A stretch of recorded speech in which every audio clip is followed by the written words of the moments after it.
कामनाएं उनके जीवन में बहुत कम थी और कर्तव्यनिष्ठ व्यक्ति। सर्दी का समय था तो नौकर से कहा जाओ मेरा कुर्ता उठा लाओ। तो नौकर कुर्ता लाके जब दिया नौकर ने, तो प्रधानमंत्री लाल बहादुर शास्त्री कहते ये कुर्ता मत लाओ, वो फटा कुर्ता है उसे लेके आओ। अभी प्रधानमंत्री बाहर जा रहा है और फटा कुर्ता पहन के जाए। हमारे युवा से पूछो, अगर दिन में 5 बार पैंट और शर्ट चेंज नहीं किया तो फिर युवा युवती नहीं कहलाएंगे। जितनी ज्यादा ड्रेस चेंज करेंगे, ये आज की स्थिति है। घर में खाने पीने हो या नहीं हो, लेकिन अपने आप को हीरो बनाना है। ये आज की विलासता की, भौतिकता की, प्रदर्शन की स्थिति है। लाल बहादुर शास्त्री थे, कर्तव्यनिष्ठ थे। नौकर ने कहा क्यों फटा कुर्ता, या कोई हरिद्वार के बीएचएल के लोग होंगे, या कोई मध्य प्रदेश के लोग होंगे, आगरा के लाला लोग होंगे। उन्होंने कहा आप प्रधानमंत्री, आपको बाहर जाना है और फटा कुर्ता। तुम्हें मालूम है सर्दी के समय जो बंडी मेरी होती है तो फटा कुर्ता दिखेगा नहीं, सर्दी में ही फटे कुर्ते का उपयोग हो सकता है, अन्य समय नहीं हो सकता है। तो यह थी लाल बहादुर शास्त्री की महानता। और इसलिए आज भी वे हमारे बीच में नहीं हैं। उनके जीवन के बहुत ऐसे प्रसंग हैं। आज की युवा पीढ़ी को सबक सीखना चाहिए। जीवन में जितनी सात्विकता, सादगी होगी, उतने स्वस्थ आप रहेंगे, शांति आपको मिलेगी और तनाव मुक्त जीवन आपका व्यतीत होगा। और जितने आपके जीवन में आर्टिफिशियल, दिखावटी प्रदर्शन की भावना होगी अथवा ईगो, अहंकार होगा, उतने ही आप दुखी होंगे, परेशान होंगे। तो हमें यह नर जीवन मिला है, तो यह नर जीवन मितव्ययता के लिए मिला है। यह नहीं है कि पहले तो जब तक कपड़ा फटता नहीं था तब तक लोग पहनते रहते थे। अब तो नया विज्ञापन टीवी पे देखा और उसी दिन वह चीज खरीद लेंगे। और पैंट शर्ट का तो इतना ढेर है कि गोदरेज की अलमारी भी छोटी पड़ जाएगी। ये आज के युवा युवती की या विलासता की स्थिति है। तो भैया ये जितना भी फैशन है, ये जितना भी प्रदर्शन है, ये जितना दिखावा है, ये अशांति कारण बनता है। हम सिद्ध क्षेत्र सोनागिरी जी में आए हैं, जीवन में सादगी लाएं। वेशभूषा का बड़ा प्रभाव पड़ता है, यूनिफॉर्म का बड़ा प्रभाव पड़ता है। इसलिए हमारे यहाँ पैंट शर्ट में कोई अभिषेक करना चाहे तो ये शास्त्री कहेंगे मिस्टर धोती पहन के आओ, पैंट शर्ट में अंदर नहीं जा सकती हो। क्योंकि जो धोती दुपट्टा में ये हमारी माताएं केसरिया साड़ी पहन के पूजन करती हैं, पुरुष अभिषेक करते हैं, तो धोती दुपट्टा एक इंद्र की पोशाक मानी जाती है। और जितनी आपकी पोशाक सात्विक सादगी पूर्ण होगी, उतने आपके भाव निर्मल बनेंगे। और भड़कीले चटपटे कपड़े पहनोगे, चटपटा खाओगे तो अल्सर की बीमारी हो सकती है और बहुत तरह की समस्याएं जीवन में आ सकती है। तो हमें यह अमूल्य जीवन मिला है, धर्म, सात्विक जीवन, सादगी पूर्ण जीवन, और अधर्म, भड़कीला जीवन, आर्टिफिशियल जीवन, तनावों का जीवन है। तो निश्चित धार्मिक संस्कारों को स्थान दें, माता पिता को सम्मान बहुमान दें और गुणों से श्रृंगार कीजिए ना, अच्छे अच्छे गुण अपनाइए, माता पिता को सम्मान बहुमान दीजिए, बुराइयों से बचिए, व्यसनों से बचिए। और आज बढ़ता हुआ यह फेसबुक, यह इंटरनेट, ये व्हाट्सएप का जो शौक बढ़ता जा रहा है, आज हमारी युवा पीढ़ी को ये कहाँ ले जा रहा है, कहने की आवश्यकता नहीं है। सभी डिप्रेशन के शिकार ज़्यादातर बन रहे हैं। तो इन तकनीकी का मिसयूज मत कीजिए।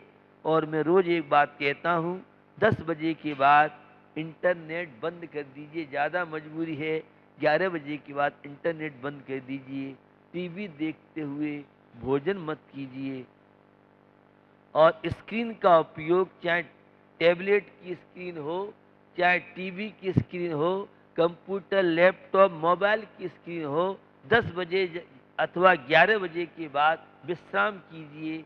अन्यथा अनिद्रा की बीमारी के शिकार आप होकर के माइग्रेन जैसी बीमारी, आज मस्तक की इतनी बीमारियां बच्चों में, युवा पीढ़ी में बढ़ती जा रही है, जिसको लेके सारा विश्व के शिक्षाविद और चिकित्सक चिंतित है। अपने जीवन में सादगी लाइए, तकनीकी का आवश्यक उपयोग कीजिए। अनावश्यकता से बचेंगे तो हम सम्यक दर्शन रूपी गुण से श्रृंगार करते हुए उसकी अभिव्यक्ति करके अद्भुत शांति का अनुभव कर सकते हैं। इसी पवित्र भावना के साथ आज अपन विराम ले रहे हैं। आचार्य समंत भद्र स्वामी रचित रत्नखंड श्रावकाचार पर अभी प्रातःकाल थोड़ी सी चर्चा करते हैं। और ये है, कृति आज पूरे विश्व में समादर को प्राप्त हो रही है। कई भाषाओं में इसका ट्रांसलेशन हुआ है और जैनेतर बंधु, वैज्ञानिक बंधु, आम लोग पूरे विश्व में इस कृति के द्वारा तनाव मुक्त जीवन कैसे जी सकते हैं, ये आज आम पब्लिक समझ रही है। हमारे जैन धर्म में भी जो थोड़ा सा रुचि रखती है, इंटरेस्ट रखते हैं, वे रत्नखंड श्रावकाचार को अवश्य, इस पर कई लोगों की टीका भी है। रत्नखंड श्रावकाचार एक आचरण का ग्रंथ है। आज जो निद्रा की बीमारी एसोचैम के अनुसार 40% छात्र छात्राओं को, युवा युवती को रात में नींद नहीं आ रही, ये नई खुशखबरी न्यूज़पेपर, इलेक्ट्रॉनिक मीडिया के द्वारा आप सबने सुनी होगी। और एक दूसरा चिंता का विषय है, 12 वर्ष से लेके 15 वर्ष तक के बच्चे, वर्ल्ड की सबसे बड़ी जो हेल्थ संस्था है उसने सिद्ध किया है कि 12 से 15 वर्ष तक के बच्चे 25% डिप्रेशन के शिकार हो चुके हैं। आगे क्या होगा नहीं होगा, वो ये जानकारी न माँ पिता को है न उस बालक को है। ये है वर्तमान की उपलब्धि। मोबाइल, इंटरनेट, टीवी देखते हुए भोजन का प्रभाव, गेम और कार्टून का ये प्रभाव है। क्योंकि बच्चों को आजकल हमारी माताएं समझती हैं ये तो खिलौना है, और जब भी रोता है वो मोबाइल पकड़ा देती हैं। वह माँ नहीं है। अभी रिसर्च इस पर आई है कि 2 वर्ष के बालक के हाथ में जो माता पिता मोबाइल पकड़ाते हैं उनका सर्वांगीण विकास रुक जाता है। मेमोरी से गए, स्वास्थ्य से गए, यह बड़ा गंभीर विषय है। और आजकल एक नव भारत टाइम्स में रिपोर्ट सुनाता हूँ, वो रिपोर्ट ये है कि मोबाइल खिलौना नहीं है। यह नव भारत टाइम्स राष्ट्रीय अखबार निकलता है, उसका हेडिंग था मोबाइल खिलौना नहीं है। और प्रिंट मीडिया, इलेक्ट्रॉनिक मीडिया रोज नए नए सावधानी बरत रही है कि मोबाइल से सावधान रहिए, मोबाइल का कम से कम उपयोग कीजिए, और ये वाईफाई से कैंसर की बीमारी हो सकती है। अगर रत्नखंड श्रावकाचार का पठन पाठन हो तो हमारे बच्चे, दाम्पत्य जीवन, युवा और युवती बहुत प्रकार की समस्याओं से बच सकते हैं। लेकिन ये ऐसी बीमारी है कि इससे एक बार मोबाइल हाथ में आ जाए तो ऐसा जकड़ लेता है और दिन भर आदमी पता नहीं क्या आया है नया, उसी खोजबीन में लगा रहता है। ये एक बहुत बड़ी बीमारी आज की पीढ़ी के लिए है, और इसकी वजह से वो बेचारा कुछ भी नहीं कर पाता, सोच नहीं पाता है। अपने परिवार और माता पिता की भी आज उपेक्षा बहुत तेजी से हो रही है। ये एक गंभीर विषय है। हम सोनागिर सिद्ध क्षेत्र में आए हैं, इस तकनीकी का दुरुपयोग न करें, इतना तो कम से कम जीव कर सकते हैं। मैं श्रावकाचार की बात आपसे कर रहा था, और रत्नकंड श्रावकाचार ये कार्य का है। आप तेनो छिन्न दोषेण सर्वज्ञ नागमेशना भवितव्यम नियोगेन नान्यथा ह्याप्तता भवेत्। अपने आप को गॉड, अपने आप को परमात्मा मानने वाले आज हजारों की संख्या में हैं, जो कहते हम गॉड हैं। लेकिन आचार्य समंत भद्र स्वामी के अनुसार गॉड परमात्मा कौन हो सकता है? तो जिनके क्षुदादि 18 दोष नष्ट हो गए। आप स्तुति में बोलते हैं, अष्टादश दोष विमुक्त धीर स्वचतुष्ट मैं राजत गंभीर मुनि गण धराद सेवत महंत नव केवल लब्धि रमाधरंत। 18 दोष भूख है, प्यास है, सर्दी है, गर्मी है, ये सब मिलाकर के पसीना नहीं आता है, बहुत तरह के। तो 18 दोषों से रहित वे ही हमारे आराध्य पूज्य हो सकते। और ये याद नहीं रहे तो मेरी भावना की शुरू की पंक्ति है, जिसमें हमारा उपास्य आराध्य परमात्मा कैसा होना चाहिए? जिसने राग देश कामादिक जीते सब जग जान लिया। ये परमात्मा का उपास्य का आराध्य का लक्षण है। जो राग द्वेष से रहित हो चुके हैं वे भगवान कहलाएंगे। जैन दर्शन के अनुसार और भारतीय संस्कृति के अनेकों दर्शन इस बात को मानते हैं, भगवान किसी का अच्छा नहीं कर सकते, भगवान किसी का बुरा नहीं करते। सोनागिर के चंद्र प्रभु यहाँ लगभग मुझे लगता है 20-25 अरब मुनि महाराज की ये साधना स्थली रही होगी, और करोड़ों वर्ष, अरबों वर्ष इस स्थान को हो गए होंगे जहां लोग अपनी आकी उपासना आराधना करते हैं। आप सोच सकते हैं कि अरबों वर्ष पुराना स्थान कैसे आज भी हमारे श्रद्धा का केंद्र है। कितने उतार और चढ़ाव आए हुए होंगे, शायद आम व्यक्ति नहीं सोच पाएगी, लेकिन हमारे पुरखाओं ने, हमारे पूर्वजों ने इन तीर्थ क्षेत्रों की रक्षा, आचार्य भगवंतों ने, तीर्थंकर, क्योंकि चंद्र प्रभु स्वामी का समोषण, और उसके बाद कितने तीर्थंकर हो गए, कितने उतार और चढ़ाव जैन धर्म के अनुयायियों को देखने के लिए मिले होंगे।